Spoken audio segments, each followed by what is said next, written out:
Yes, I am here to get into my 10 favorite scenes of the film Taxi Driver, which was directed by Martin Scorsese, released in the year 1976. And this all starts off with the opening scene of the taxi emerging from smoke along with Bernard Herrmann's haunting soundtrack. And this is just incredibly atmospheric and it instantly sets the tone in the haunting mood.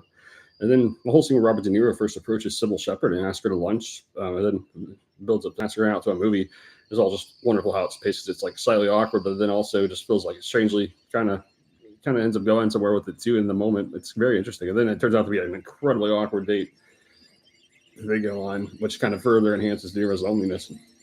It's followed up by a scene of De Niro making a phone call to her Shepard. It feels like a very like just replete to reach out, and the camera is it's so fourth wall. The camera kind of actually ends up sort of turning away from that, as if it's implying that this is a very cringe-inducing moment.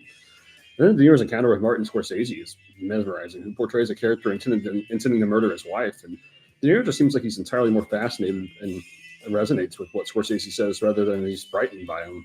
It's a really mesmerizing scene, and also like a turning point for De Niro's art. De Niro just has this completely awkward encounter with Peter Boyle about how he's kind of trying to assess his misguided rage, but the conversation just turns out to be completely aimless. And then De Niro's awkward encounter with Richard Higgs. This is just a great moment of dark comedy all around. The way all this paces out, it's very weird kind of just conversation all around, and also very aimless. Whatever it takes is whenever De Niro kicks down his TV out of vented frustration.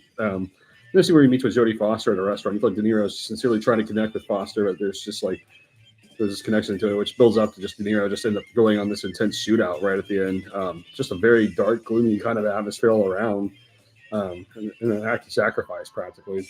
It's one of the most rewatchable films, one of the greatest films ever made, one of the most influential, important, just all around, just groundbreaking material.